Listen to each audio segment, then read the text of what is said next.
Olá, meus amigos, estamos aqui iniciando mais um programa Cidades Inteligente, mais humana, mais sustentável, mais Brasil, pela TV Mais Brasil, a TV da família brasileira. E hoje aqui recebendo um querido amigo, Alex Gama Salvaia, que é CEO do Instituto ESG, também tem uma frente parlamentar que ele coordena isso na LESP, e também tem aqui um projeto fantástico que hoje é referência, é um evento internacional. Então vamos falar um pouco dessa iniciativa e vamos falar um pouco sobre a questão governo e terceiro setor. Alex, boa noite, obrigado pela sua presença. Gostaria que você falasse um pouco de você, um pouco da sua trajetória. Fique à vontade, seja bem-vindo. Boa noite, Cristiano. Em primeiro lugar, eu queria agradecer o convite de estar aqui falando com você, falando com o público que assiste o seu programa. Eu sou um entusiasta das práticas ESG, já vou explicar um pouquinho o que é isso, e eu tenho dedicado a minha vida a difundir essa cultura ESG para a sociedade. Então é muito importante esse momento de estar aqui, podendo difundir com todo esse público que assiste com carinho aqui esse programa, esse tema que eu acredito que é um tema extremamente relevante para a sociedade nos momentos atuais.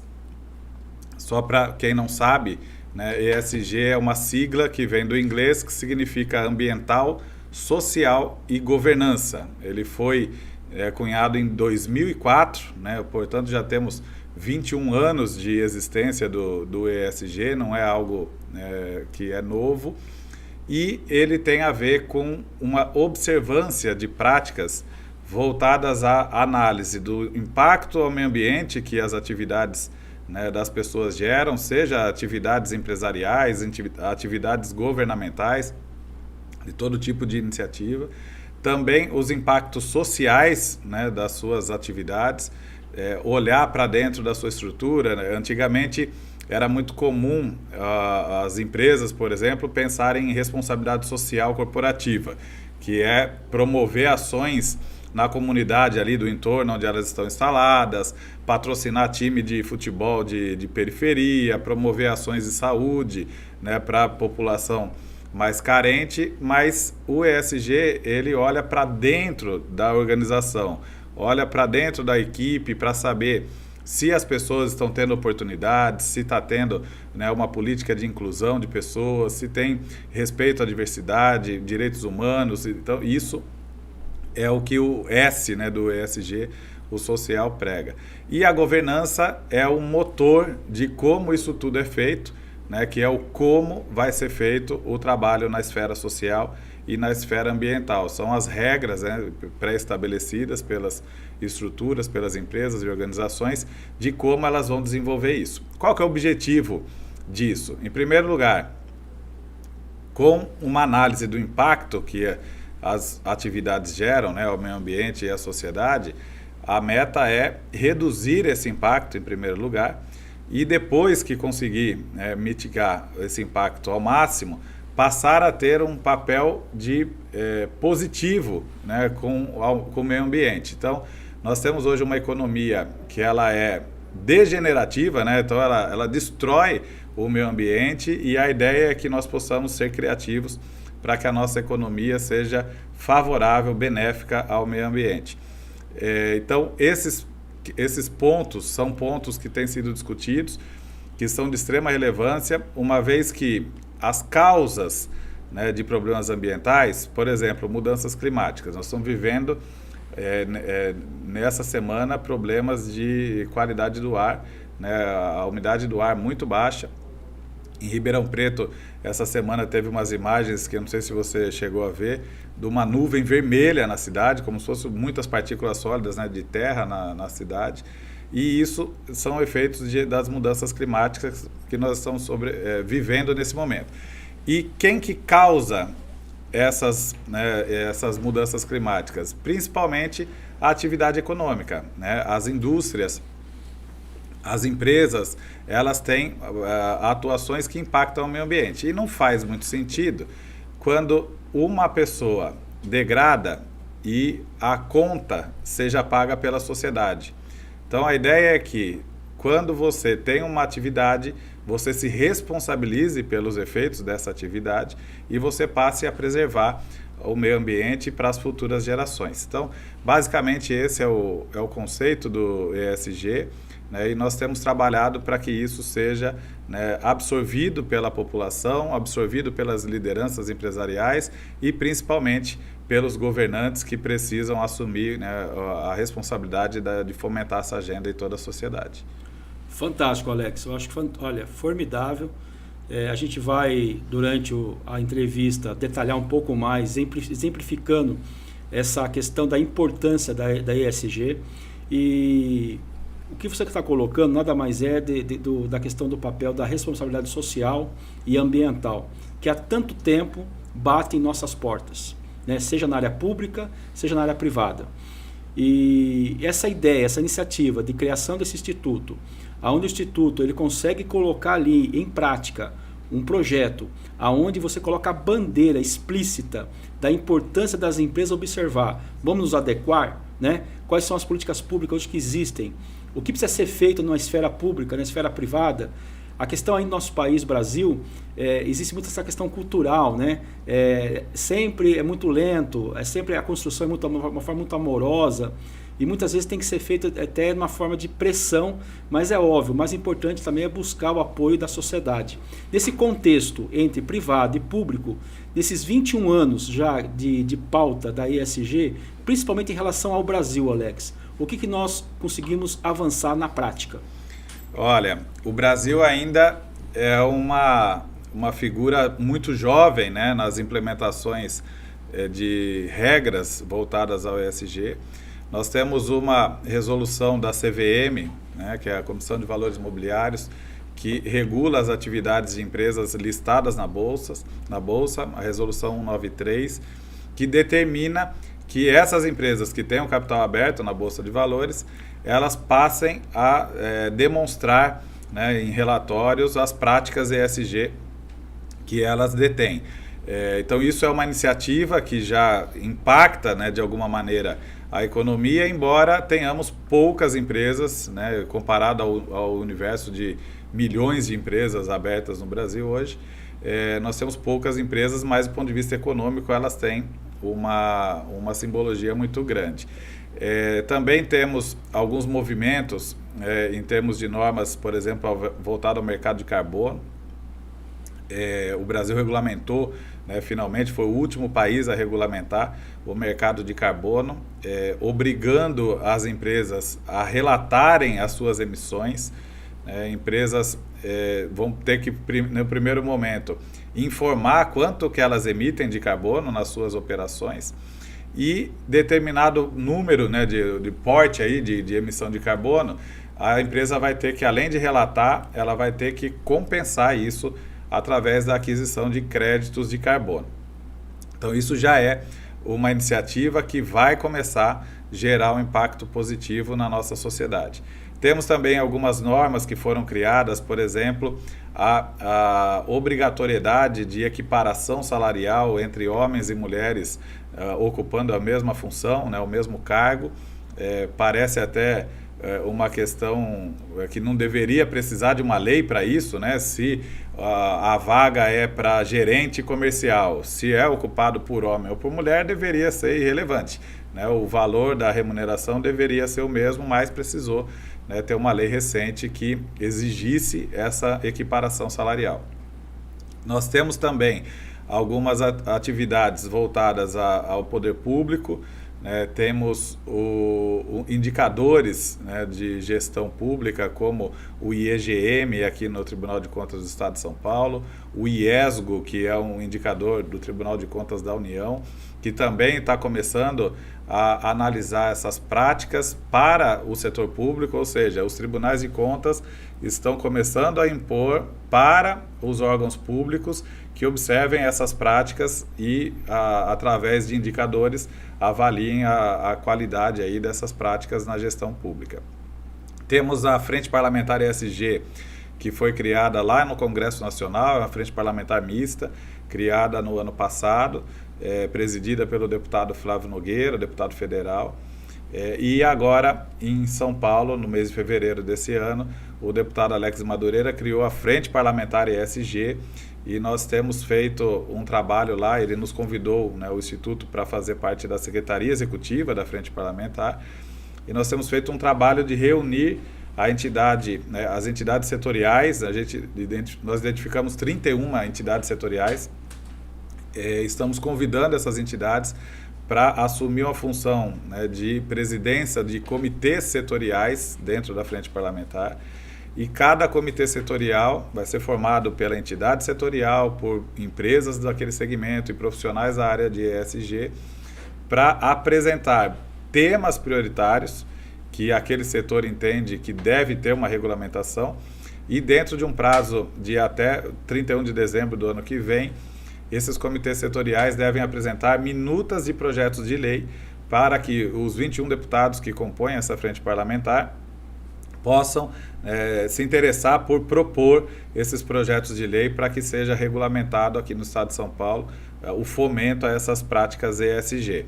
Então, essas iniciativas, né, somadas a inúmeras outras, né, que temos, por exemplo, a ABNT também tem normas sendo editadas para as práticas ESG, tem diversas ações também até em normas de contabilidade, né, temos o IFRS, S1 e S2, que são normas que obrigam as empresas agora a informar nos seus balanços o potencial de passivo ambiental que elas têm.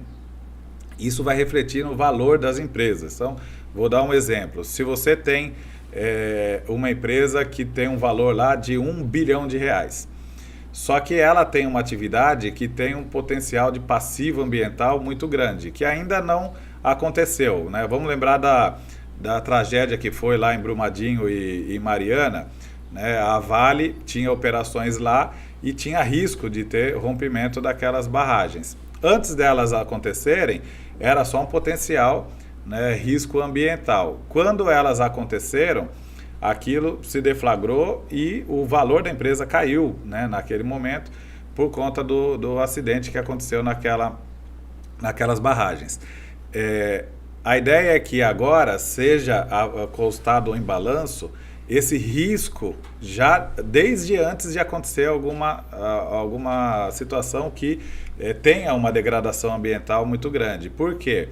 Porque às vezes, se você vai comprar ações, por exemplo, de uma empresa, se ela for listada na bolsa, e ela tem esse risco ambiental, que é de conhecimento dos gestores da empresa, você está sendo enganado se você comprar sem saber que ela tem aquele potencial passivo, né, de risco ambiental. Então, com essas informações, o mercado vai ter mais clareza, o investidor que vai pôr dinheiro vai poder decidir se quer ou não quer botar dinheiro numa empresa dessas, e vai fazer com que a economia seja mais consciente e as empresas tenham mais cuidado também com o que elas fazem.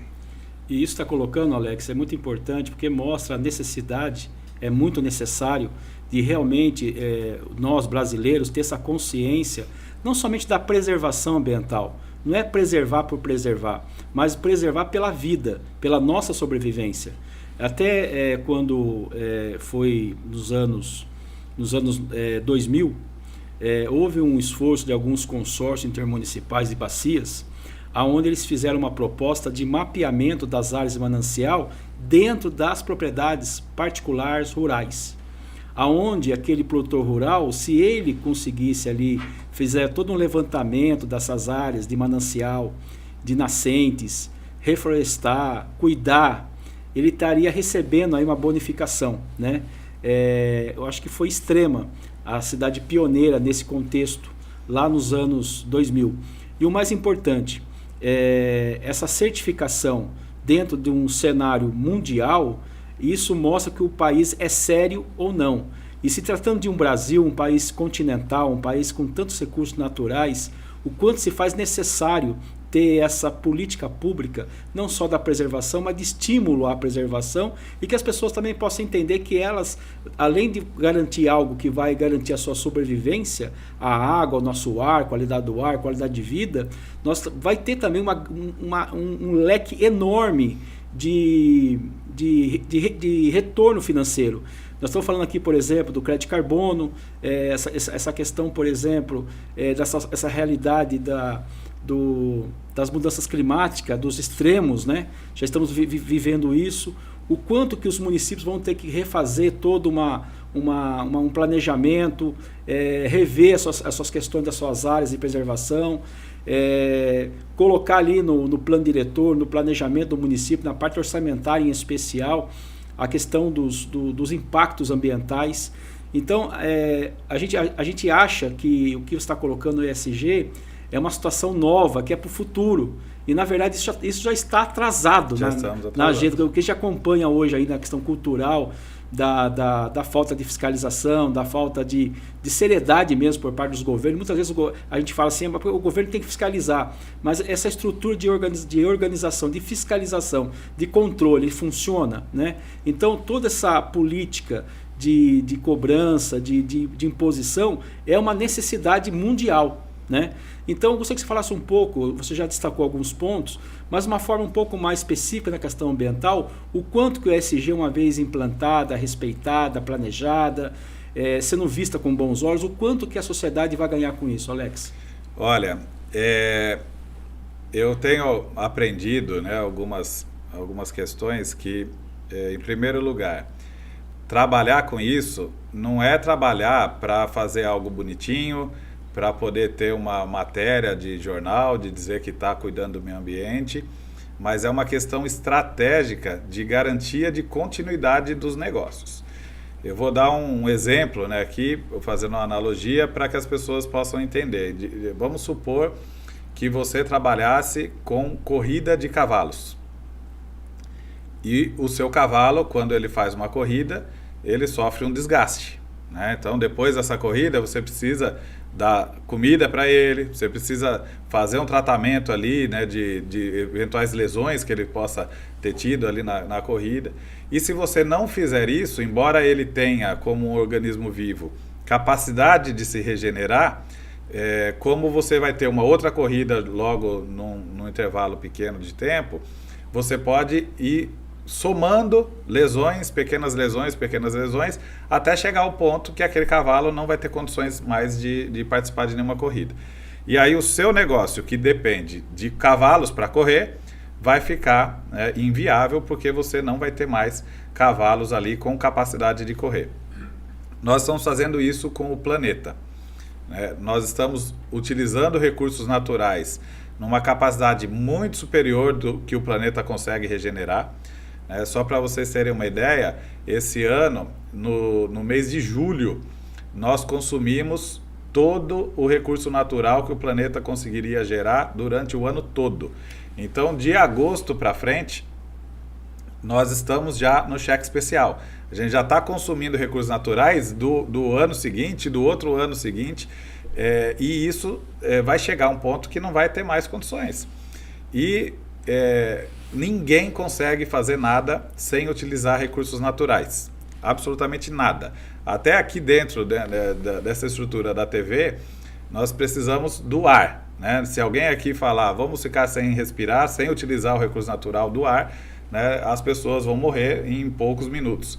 Então nós temos que ter essa consciência. O planeta, ele não está procurando salvação.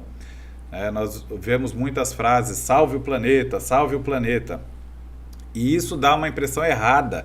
Parece que é ele que está precisando de ser salvo, mas quem está em risco não é o planeta. Quem está em risco é a vida na Terra.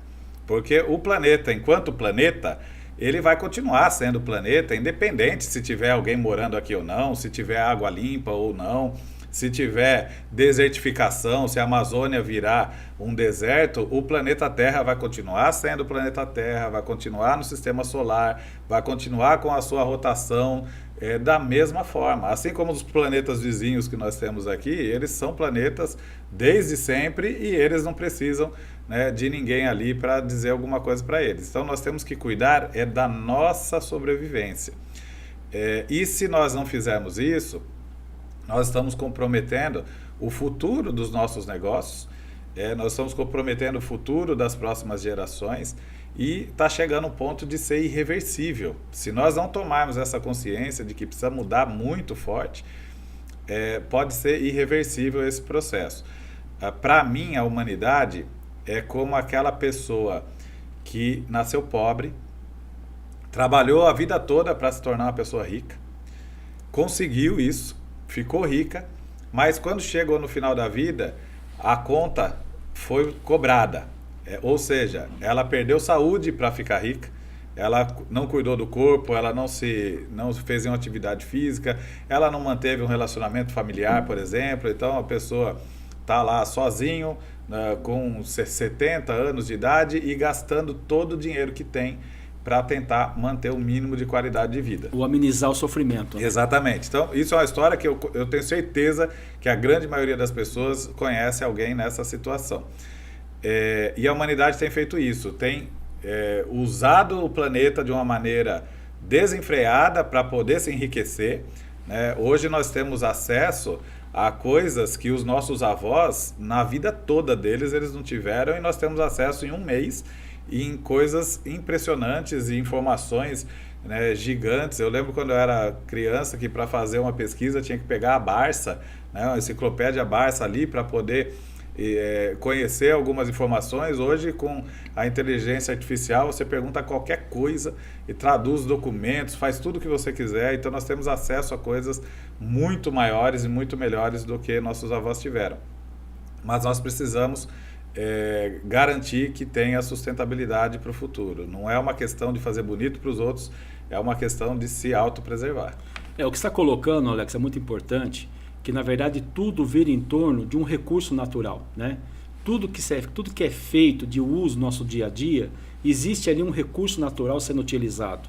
E vou só dar um exemplo simples. Nós estamos vivendo agora aí mais uma estiagem, falta de chuvas, onde já os sistemas de tratamento de água, de abastecimento de água de várias cidades já estão entrando em racionamento ou rodízio. O recurso hídrico, a segurança hídrica, é um dos maiores problemas que nós já estamos enfrentando há algum tempo e vamos continuar enfrentando, e corremos um risco de um tempo muito rápido, muito assim, batendo, já está aí, digamos assim, porque às vezes a gente fala assim, a futura geração vai passar por isso, vai sofrer isso. Na verdade, nós já estamos passando por isso. Calor excessivo, estiagem, todo um impacto ambiental que muitas vezes até os próprios cientistas, os grandes estudiosos, ficam sem saber qual seria a melhor medida para sanar aquele problema de uma forma emergencial. Diga de passagem, nós passamos agora aí recentemente pandemia, né, doenças, né? Doenças que podem vir a surgir por uma questão do desequilíbrio natural. Então as consequências em relação ao planeta, ao meio ambiente, são muito sérias e muito severas. E falando um exemplo, né, como você acabou de colocar, que nós temos duas notícias, a gente sempre falava no contexto ambiental, a questão do planeta, né, que temos duas notícias, uma boa e uma ruim. Né? A boa é que o planeta vai sobreviver, né? E a ruim que a gente pode pagar um preço altíssimo de deixar de existir. Exato. Então essa é a consequência. Então não tem outro caminho. O caminho é criar uma agenda positiva. Um exemplo muito claro que o Alex tem colocado, a questão das iniciativas. Né? Lá atrás, no governo Mário Covas, lá em 92, a Secretaria de Meio Ambiente aqui em São Paulo foi reestruturada, e o secretário na questão, na época, era o ex-deputado federal Fábio Feldman. E o Fábio Feldman defendeu naquele momento, enquanto secretário de Estado, a criação do rodízio municipal de veículos. Que no primeiro momento muita gente entendeu que poderia melhorar a questão da mobilidade urbana, mas a questão do impacto populacional, da poluição. E eu estive num evento com o prefeito Ricardo Nunes, e o prefeito Ricardo Nunes ele tem uma preocupação enorme com a questão da poluição. E ele apresentou dados que vocês ficam de queixo caído. O quanto de pessoas vão ficar doentes pela péssima qualidade do ar na Grande São Paulo. E ele fala da questão dos parques, né, das áreas de lazer, das áreas verdes. Se não tomar cuidado, vão desaparecer.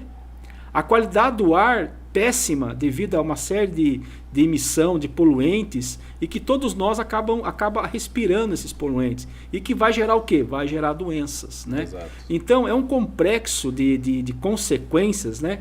E que a ESG vem alertar, né? Ela vem colocar o trem nos trilhos para que a gente possa mudar a mentalidade, mudar a cultura, né? Achar que nunca tem fim, a água nunca vai ter fim, o ar nunca vai acabar e assim por diante.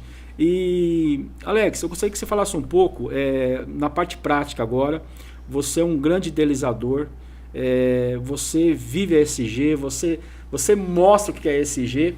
E eu não poderia aqui, eu acho que até essa oportunidade de apresentar aqui aos nossos telespectadores o grande evento, o grande encontro de ESG que hoje vocês do Instituto é referência mundial, é um dos maiores eventos internacional de ESG.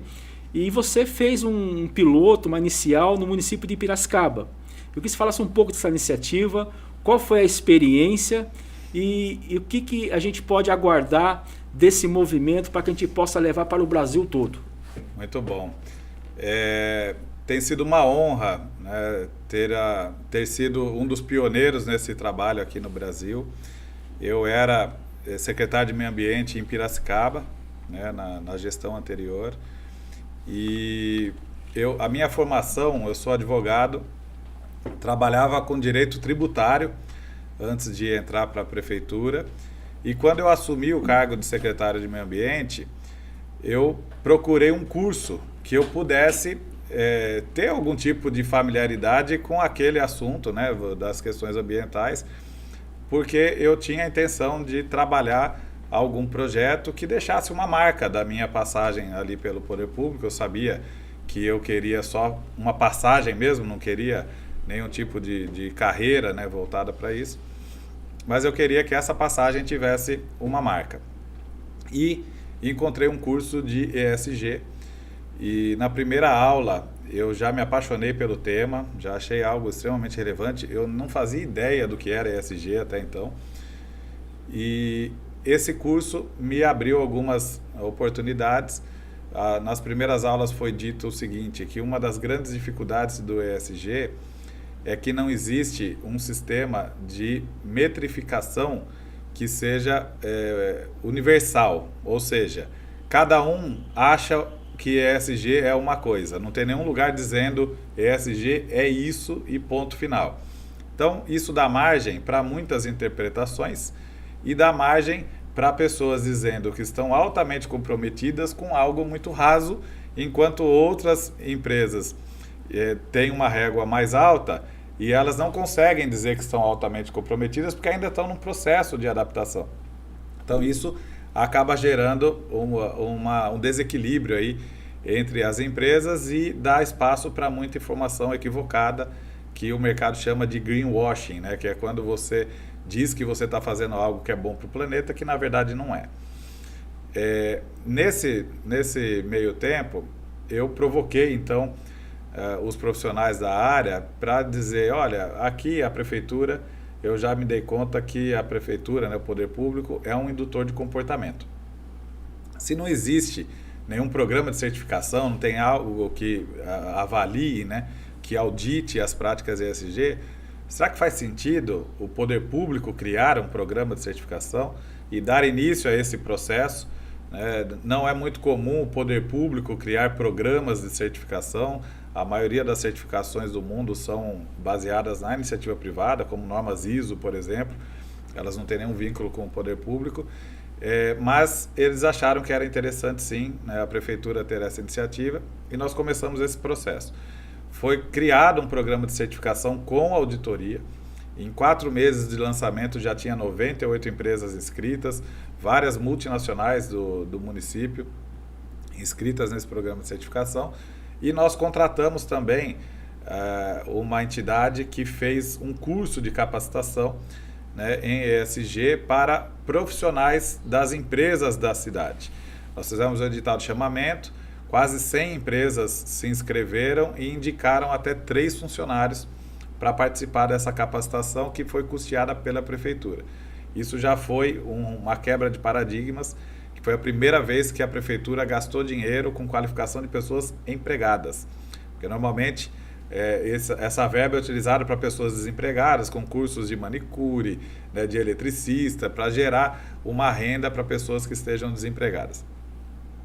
Nesse momento, né, quando nós terminamos esse curso, nós tivemos uma ideia de realizar uma cerimônia de entrega de certificados, né, de conclusão do curso. E normalmente quando você vai buscar um certificado, você leva os seus familiares com você, né? Ninguém vai sozinho numa formatura, né, buscar o seu diploma ali no final do curso. E aí nós pensamos, olha, é uma oportunidade de falar de ESG para mais pessoas. Vamos fazer uma palestra junto com a cerimônia e aproveitamos para poder trazer esse tema para mais pessoas conhecerem. E nós acabamos nos empolgando bastante, né? Não foi um pouquinho, foi bastante. E de uma palestra, de um evento de entrega de certificados, acabou virando um evento que teve 35 palestrantes, mais de 6 mil pessoas passaram pelo evento, e foram 4 dias de programação.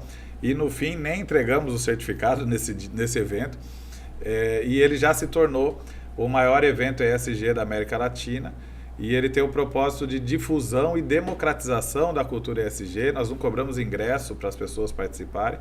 Só a título de exemplo, em média, um evento de ESG desse porte custa entre R$1.000 e R$5.000 a inscrição por pessoa. Nós fizemos isso totalmente gratuito. Fizemos transmissão ao vivo da programação, para quem não tinha condições de se deslocar até o espaço do evento. E ainda deixamos disponível no YouTube, se você colocar lá Expo ESG, você vai ter acesso a todas as palestras do ano passado e desse ano, gratuitamente também, com profissionais de altíssima qualidade. Esse evento acabou ficando uma referência. O ano passado nós fizemos a 2ª edição, esse ano nós fizemos a 3ª edição, e nós temos, na somatória dos 3 anos, mais de 60 mil pessoas envolvidas no evento nesses 3 anos. E isso nos faz, né, nos torna aí o maior evento ESG da América Latina, com a única na característica de ser gratuito o acesso dessa estrutura, né, nessa quantidade de pessoas. O ano passado teve 55 palestrantes, esse ano nós diminuímos o número de palestrantes porque acabou ficando painéis com muitas pessoas e pouco tempo de fala entre uma e outra, e isso acabou perdendo a oportunidade de falar com mais qualidade, né, pessoas de alto nível. Então nós diminuímos um pouco o número de pessoas para aumentar essa qualidade. E agora, né, nós fomos convidados aqui pela Prefeitura de Jundiaí para realizar também uma edição da Expo ESG, que está sendo organizada no Parque da Uva. Nós estamos mobilizando aqui o empresariado local. Já temos várias empresas que se comprometeram com o patrocínio, porque o evento tem que ser custeado de alguma maneira, né? Nós não temos cobrança de ingresso, então nós precisamos de patrocínio para custear o evento, e o evento é feito do tamanho do patrocínio que ele é obtido. Então nós estamos discutindo já com muitas empresas aqui da região, e está sendo muito bem aceito esse tema aqui na cidade, e nós vamos realizar uma nova edição em Jundiaí, a Expo ESG de Jundiaí. Para o ano que vem, nós pensamos em ampliar ainda essa atuação, realizando o evento em 10 cidades, né, em 10 capitais brasileiras. Estamos firmando parceria com um banco que tem vários auditórios, né, nessas capitais, para que nós possamos reunir lideranças empresariais em cada região dessa, e no final do ano realizar um grande evento numa cidade que vai ser itinerante. Pode ser São Paulo, Brasília, Rio de Janeiro, Belo Horizonte, e aí sim um evento de grande porte, nos modos do que é feito lá em Piracicaba, para reunir as discussões do ano e apresentar uma carta de compromisso de toda a mobilização dessa sociedade com as práticas ESG para o Brasil. Ótimo, Alex, muito bom. Eu acho que você está perfeito. Não só trazer o tema, trazer o debate, explicar, mostrar a necessidade, a importância da questão da responsabilidade social, ambiental, a questão empresarial, mas fazer algo na prática. E eu quero aqui, temos aí um vídeo do evento lá em Piracicaba, não sei se esse é o primeiro, qual foi a edição, Queria chamar a produção para passar o primeiro vídeo.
Muito bom. Essa é a segunda edição, né? Essa foi a edição do ano passado. Teve estúdio de podcast, tivemos também um estúdio da Jovem Pan News fazendo a cobertura do evento ao vivo de lá. Teve muitos alunos também do ensino médio, né, do governo do estado. Foi um evento muito agradável e para nós que realizamos o evento, ter essa participação tão maciça, né, das pessoas é bastante gratificante e encoraja a tentar desenvolver outras, né, edições. Não é fácil fazer isso, porque você precisa conciliar os custos ali com a captação de patrocínio com as empresas, mas é algo que é extremamente gratificante você saber de pessoas que dão testemunho de que a partir do evento a vida delas foi transformada. Várias pessoas ali revelaram que tiveram uma transição de carreira quando conheceram o ESG a partir daquele evento, e isso faz todo sentido para nós, já é muito gratificante. Alex, parabéns, porque você, na verdade, não só traz a pauta, mas você cria mecanismo de criar agentes multiplicador.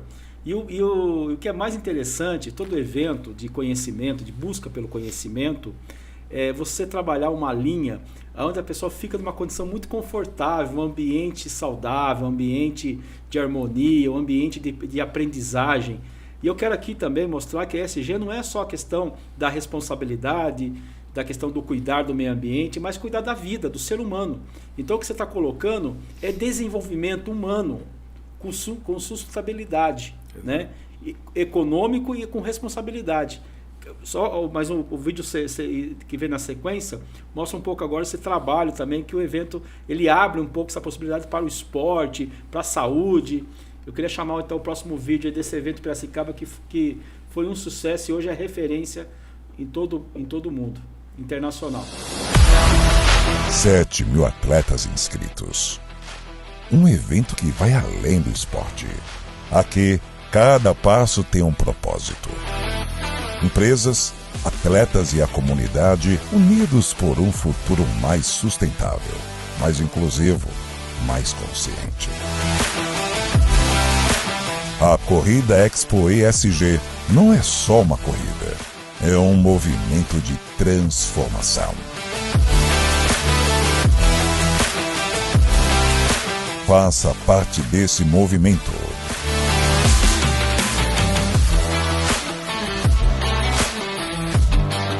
Quarta Corrida ESG, 3 de agosto de 2025. Inscreva-se.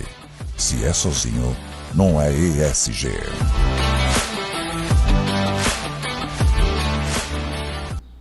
Muito bacana. Aí no caso já é um evento mais voltado para o esporte, né?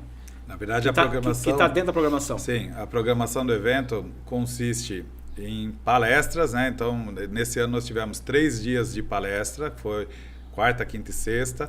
No sábado, um dia voltado para a causa animal. nós fazemos a vacinação de animais gratuitamente lá com a vacina V12, foram mais de 600 animais que foram vacinados gratuitamente. Uma parceria com uma universidade de curso de medicina veterinária, que leva os alunos para fazer um atendimento gratuito ali também para as pessoas que levam seus animais. Campanha de arrecadação de ração para um projeto que chama Potinho Cheio lá na cidade, que é coordenado por uma vereadora, que fornece ração para famílias que não possuem condições de comprar, né, a ração para os animais, evitando que seja dada comida humana, né, comida inadequada para os animais, ou até mesmo evitando que o animal seja abandonado, né, por falta de estrutura da família de manter aquele animal. Tem também uma caminhada pet, né, nós chamamos no primeiro ano de cão-minhada, mas aí as pessoas levaram tartaruga, levaram galinha, levaram vários animais. Esse ano teve até um ouriço, né, lá no evento, então nós mudamos para pet minhada, né? Mudou de cão minhada para pet minhada, e as pessoas levam seus animais lá, é um desfile, né, de um animal mais bonito que o outro, as pessoas tirando foto ali com os animais, é um ambiente muito agradável. E o último dia, o quinto dia, ele é voltado para o esporte, né, para bem-estar, e nós temos uma corrida que no ano de 2023 tivemos 2.000 inscritos. Em 2024 nós fomos um pouco ousados, né? Nós procuramos qual que é a maior corrida do interior do estado de São Paulo, e quantos inscritos ela tem, né? Então essa maior corrida, ela tinha algo em torno de 6.000 inscritos, era uma corrida de 40 e poucos anos já, aqui de Campinas, e nós fizemos um desafio de abrir 7.000 inscrições. Em 58 dias nós atingimos 7.000 inscrições, foi um sucesso, né, a corrida do ano passado, e esse ano nós abrimos de novo, nós tivemos 7.300 inscritos, só que em 31 dias nós batemos a meta de 7.000 inscritos, então quase 27 dias antes, né, do evento. Do ano anterior.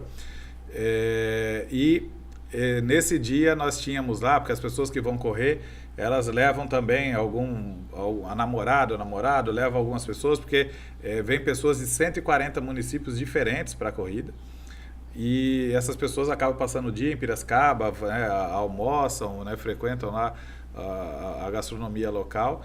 Então tinha algo em torno de 12.000 pessoas, né, no local do evento no último dia. Então a gente contempla tanto a atividade, né, de cunho técnico e acadêmico, né, que são as palestras, as questões voltadas para a causa animal, e encerrando com uma grande celebração aí para a saúde e bem-estar com a corrida ESG. E promove o turismo também, né? Com certeza, tem pessoas de mais de 150 cidades diferentes, né, participando, promove a rede hoteleira, a gastronômica da cidade. É uma cadeia, né? Com certeza gera impactos positivos muito grandes para todos. Eu queria agora acompanhar as imagens do evento agora voltado para a causa animal, esse evento fantástico que mobiliza a consciência do cuidar, né, dos nossos bichinhos.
Muito bom, parabéns, viu, Alex?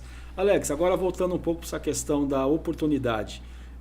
O que você está fazendo através do Instituto, eu acho que é perfeito, acho que é por aí mesmo. É mobilização, é conscientização, é chamar a classe empresarial, é chamar todos para a responsabilidade para o nosso futuro.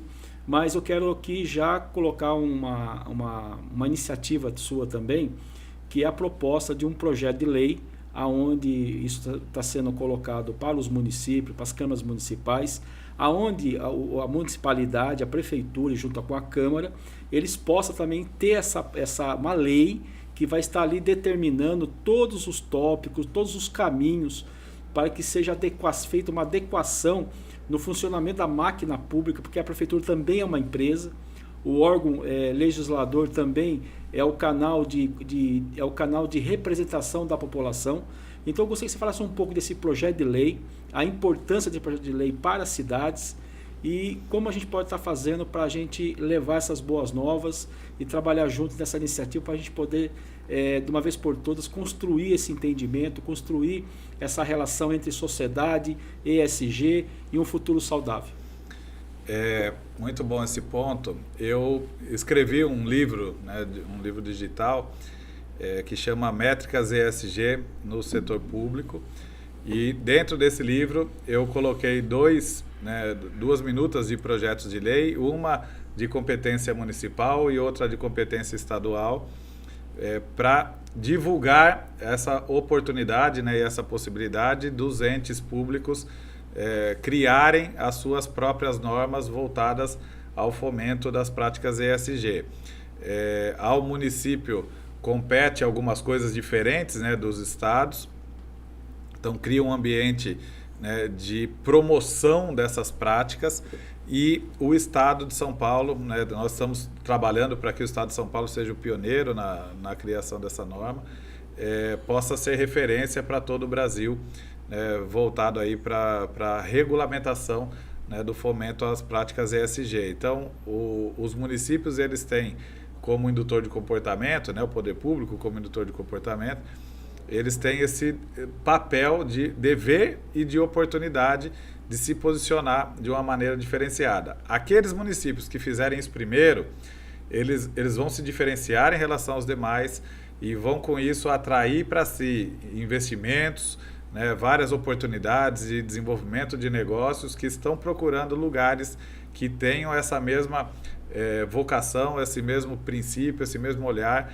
de sustentabilidade, de respeito às pessoas, ao meio ambiente, e com certeza vai colocar esses municípios numa posição de muito destaque, não só no Brasil, mas também internacionalmente. O Instituto ele tem aí uma iniciativa também muito bacana, que é a certificação. Uma vez essa lei sendo aprovada no município, uma vez sendo observada pelo setor privado, uma vez nós conseguindo começar a introduzir essa mentalidade junto aos meios da sociedade, seja na educação, na saúde, na questão ambiental, já está pronto para ter uma certificação de ESG? Sim, nós desenvolvemos um programa de certificação ESG com auditoria. Temos um software que foi desenvolvido para que todos os CNPJs, que desde um microempreendedor individual até um governo de estado, o governo federal, uma empresa de grande porte, desde que tenha um CNPJ, pode participar desse nosso programa de certificação. É gratuito a utilização da plataforma ali para obter a certificação. E dentro desse software, a empresa ou o ente público vai poder, em primeiro lugar, ter um diagnóstico do grau de maturidade ESG que já tem, vai descobrir que tem muitas coisas que já são feitas que é ESG e as pessoas nem sabiam que era, vai descobrir muitas coisas que é ESG e que não são praticadas ainda e que deveriam estar sendo praticadas, e a partir disso dá para ser feito um plano, né, de atingimento de metas para que a pontuação seja atingida até o patamar mínimo para obter o selo da certificação, que é 60% da pontuação possível. Quem tiver 60% e for auditado, comprovado que realmente aquelas práticas são verdadeiras, vai obter o selo bronze da certificação. Quem atingir 75% obtém o selo prata e acima de 85% obtém o selo ouro da certificação. Temos alguns municípios que já estamos tratando isso de uma maneira bem avançada, e deve ter uma repercussão muito grande aí em toda a sociedade, todo o mercado, desse posicionamento dos municípios e várias empresas também que estão se adequando nesse programa de certificação para que possamos, de fato, representar com veracidade as práticas ESG em toda a economia. E, Alex, no caso da área jurídica, como que seria aí a pauta voltado mais para esse profissional da área jurídica, da questão dos magistrados, a questão dos advogados, como que está inserido essa pauta? Engenheiros, profissionais liberais? Olha, esses profissionais são extremamente relevantes para todo esse processo de transformação, né? Os profissionais da área jurídica, eles têm uma contribuição muito grande, principalmente na parte da governança, né, de estruturação de políticas e normas internas para que respeite as questões sociais e ambientais, definição de políticas de compliance dentro das organizações e também nas questões de direitos humanos, né, de ter um tratamento adequado com as pessoas, um relacionamento saudável com os fornecedores e principalmente também a questão de atendimento aí das normas ambientais e direito ambiental. Os profissionais da área de engenharia, por exemplo, né, até eu participei de um podcast aqui da Associação dos Engenheiros de Jundiaí e nós discutimos um pouco essa participação. Nós temos demandas dentro, né, dessas políticas ESG que vão precisar criar um processo de transformação, né, nas práticas produtivas. Então, por exemplo, o engenheiro de produção, ele vai ter oportunidade de repensar o sistema produtivo de uma determinada empresa para que ele tenha o menor impacto possível ao meio ambiente, que consuma menos recursos naturais, que tenha uma estrutura de design, que a embalagem do produto seja já engatilhada numa outra utilização a partir do término, né, da utilização desse produto, que ele já vá para uma outra esteira como economia circular, sem precisar até mesmo haver a reciclagem, né, de você ter que pegar uma embalagem plástica, você transformar em polímeros para depois fazer de novo uma outra embalagem. Então você tem essas oportunidades. Na parte de engenharia civil, todo o processo construtivo, seguir padrões de sustentabilidade, né, de redução da pegada de carbono, tanto da parte de execução de uma obra civil, mas também de utilização desse imóvel, porque nós temos oportunidades com aproveitamento de iluminação natural, gerando menos necessidade de gastar energia elétrica com iluminação, e de ventilação natural também, que nós obtemos também aquelas certificações LEED, né, que são certificações de prédios verdes. Temos os profissionais da área de contabilidade também, que são extremamente relevantes, inclusive com essas novas normas, né, voltadas à contabilidade de lançamento de potenciais passivos ambientais, né, dos negócios, o IFRS, S1 e S2. Então são profissionais que têm aí uma característica de extrema relevância para que tudo isso aconteça. E é importante que esses profissionais se atualizem em relação às questões ESG, porque pode ser uma oportunidade muito grande de novos negócios. Alguém vai fazer isso na empresa. Eu falei uma vez com o presidente do Conselho Regional de Contabilidade aqui de São Paulo, que toda empresa tem um contador. Não existe uma empresa aberta que não tenha um contador. Tem muita empresa que não tem advogado, né? Mas contador, obrigatoriamente, toda empresa tem. E toda empresa vai precisar se adequar a essas questões. Então, por que o contador, que já é um prestador de serviço vinculado àquela empresa, ele mesmo já não propõe para o seu cliente, né, ao início das práticas ESG, porque ele vai acabar, se ele não fizer isso, né, como você até mencionou um pouco mais cedo aqui fora do programa, né, não existe espaço vazio, né? Se alguém sai, desocupa, o outro vem e ocupa. Então, alguém vai dizer para o empresário que ele precisa iniciar esse processo. E aí o contador vai ainda contabilizar a nota fiscal da prestação de serviço desse profissional que veio com essa iniciativa, e ele, enquanto, né, alguém já vinculado àquela empresa, poderia ser o precursor de trazer essas novidades e até aumentar o seu faturamento com isso. Então, o ESG é uma oportunidade muito grande da gente se reposicionar, de se reinventar, ganhar mais dinheiro e fazer com que a população seja uma população mais feliz e saudável, né, para que tenhamos uma qualidade de vida melhor. Desenvolvendo competitividade, produtividade, qualidade de vida, humanizando sustentabilidade. Olha quantas coisas nós podemos ser viabilizados na implantação, na construção do método, né, do sistema Sim. ESG.